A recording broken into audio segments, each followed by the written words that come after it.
Meninas gostam muito de fingir que são princesas e brincam de imaginar como uma alteza é amada e admirada. A boa notícia é que toda menina é uma princesa para Deus, o Rei do Universo. Em Minha Linda Princesinha, devocionais para cada dia do ano, elas aprenderão sobre Deus, o Rei, e desenvolverão um senso de pertencer à família dele. Além de colocar a palavra em prática diariamente, as meninas poderão experimentar em primeira mão como se relacionar com Deus a cada dia. Minha Linda Princesinha, devocionais para cada dia do ano.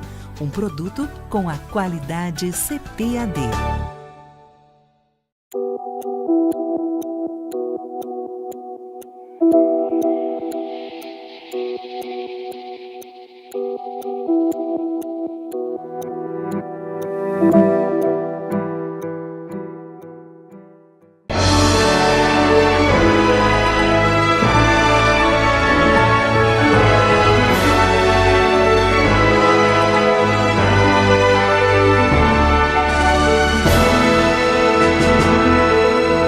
Subsídios. Lições Bíblicas Adultos. Lição 7. Ética cristã e doação de órgãos. A paz do Senhor, meus irmãos. Mais uma vez estamos com vocês, hoje com a lição sobre doação de órgãos. Há um dado importante que é preciso compartilhar com os alunos acerca da doação de órgãos. O Brasil é considerado um país em que a doação de órgãos está presente na cultura de nossa sociedade.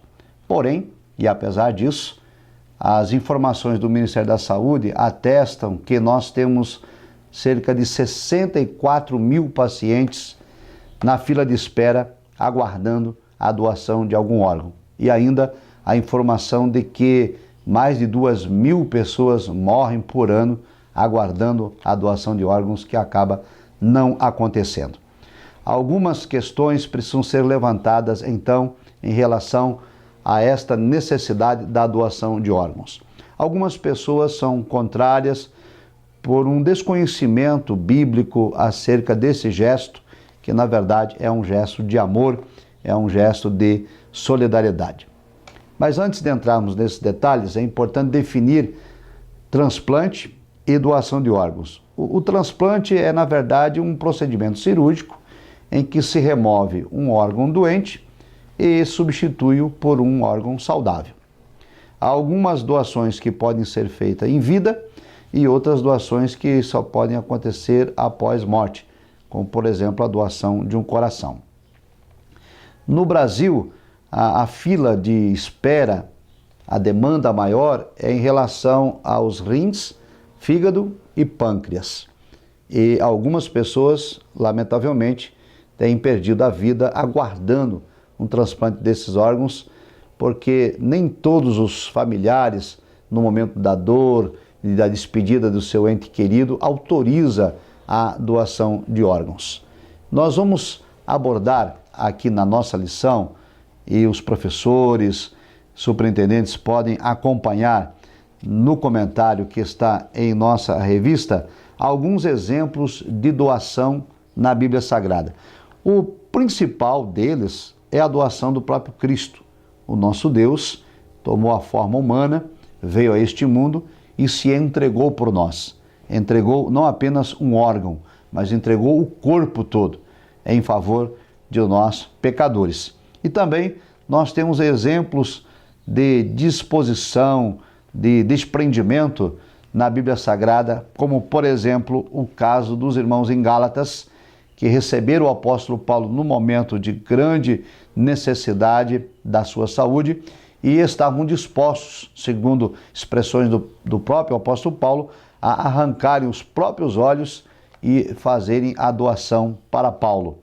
O próprio apóstolo Paulo tem um desprendimento muito grande em relação à obra. Ele disse: eu de muita boa vontade me gastarei e me deixarei gastar pelas almas. Então é um desprendimento, uma abnegação, doar o seu tempo, a sua saúde em favor de outros. e, como já aqui citado, a doação suprema de nosso Senhor e Salvador Jesus Cristo. Porém, há algumas implicações éticas em relação à doação, em relação aos transplantes. Nós temos, por exemplo, problemas éticos em relação às células troncos embrionárias. O corpo humano possui duas células troncos, a embrionária e a adulta. A adulta é, claro, como o próprio nome diz, depois do corpo já formado, as nossas células estão em franco desenvolvimento. Agora, as embrionárias são aquelas que estão sendo desenvolvidas ainda lá no ventre da mãe. E para que essas células troncos embrionárias possam ser utilizadas para a pesquisa de cura de doenças, é necessário que o embrião seja morto. E aí entra a implicação ética. Nós já estudamos aqui sobre o aborto.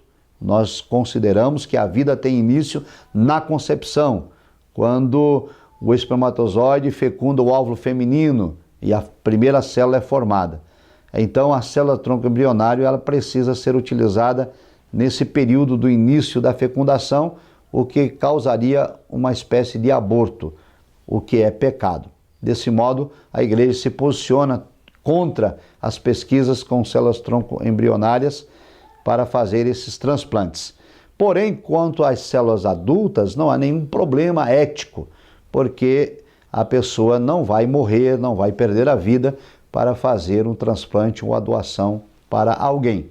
E é importante salientar aos alunos que essas pesquisas com células tronco, elas têm a esperança, a expectativa de curar algumas doenças, como por exemplo diabetes, o Alzheimer, o mal de Parkinson e tantas outras doenças como a esquizofrenia que estão assolando a vida de tanta gente.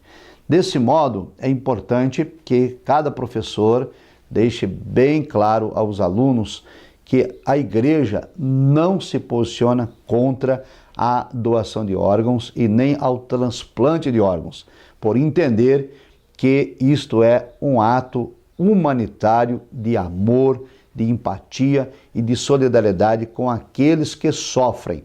No entanto, a igreja não pode relativizar a ética cristã concordando com a pesquisa de células troncos embrionários, em que se requer a morte do embrião para fazer algum tipo de transplante ou reproduzir alguma célula para ser implantada em quem está enfermo. A implicação ética é muito clara. Nós não podemos relativizar esta questão para dar vida ou prolongar a vida matando e tirando a vida de outro. Neste aspecto, então, é preciso esclarecer aos nossos alunos. Há algumas questões também, muitas vezes, muito peculiares, como a questão da ressurreição dos mortos. Alguns são contrários à doação de órgãos, alegando que na ressurreição dos mortos o corpo estaria, então, mutilado, faltando uma parte, e poderia ocasionar algum tipo de dificuldade por ocasião da ressurreição dos mortos. É importante salientar que não tem nada a ver uma coisa com a outra, até porque quando a ressurreição dos mortos acontecer, a grande parte das pessoas estarão apenas com cinzas no túmulo. O corpo não fica lá eternamente para a ressurreição.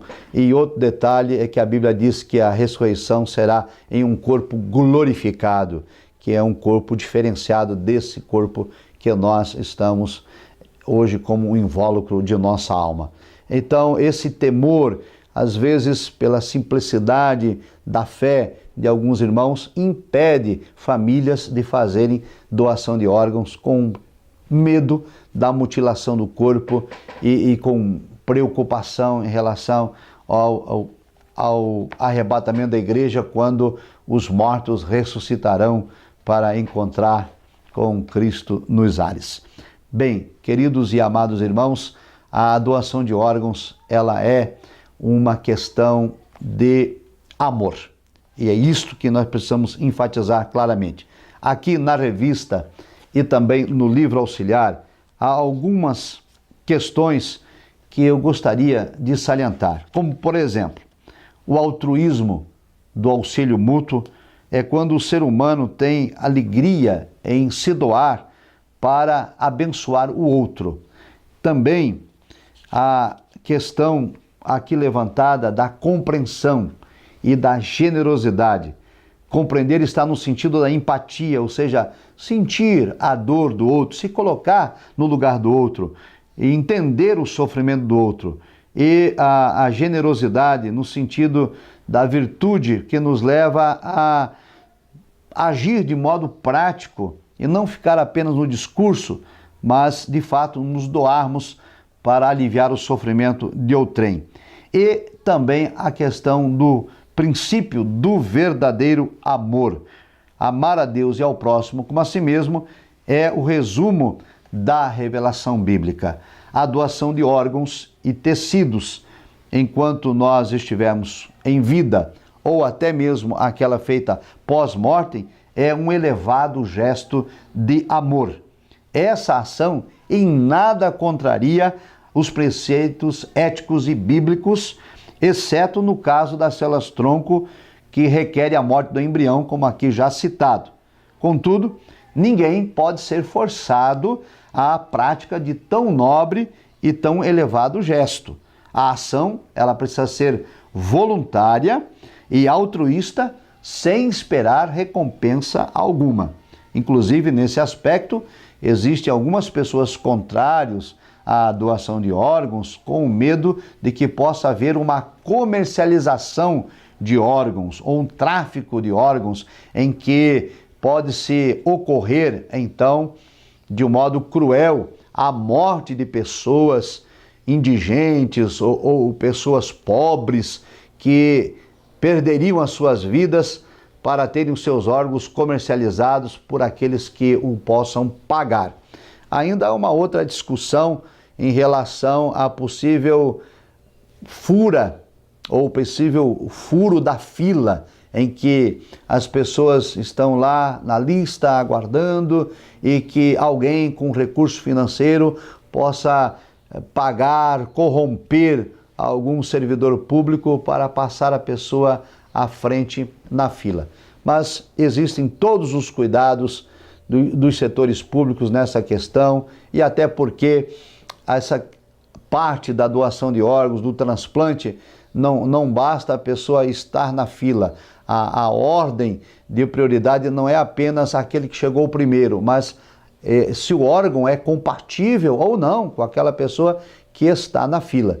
Então, todas essas questões que, embora sejam questões que não podemos ignorar, elas não podem ser usadas como argumento e nem como pretexto para a igreja se posicionar em contrário à doação de órgãos. E, para finalizar, eu quero registrar aqui uma frase que está no livro que diz o seguinte: doador e receptor são seres humanos que expressam a imagem e a semelhança de Deus. Portanto, o ser humano e o seu corpo não podem ser coisificados e nem comercializados, e nem mesmo a vontade do ser humano deve ser desrespeitada. E, sobretudo, enquanto cristãos, não podemos negligenciar o gesto de amor, solidariedade e empatia para com o nosso semelhante.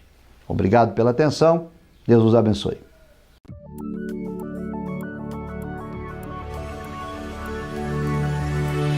CPAD, a editora da Escola Dominical.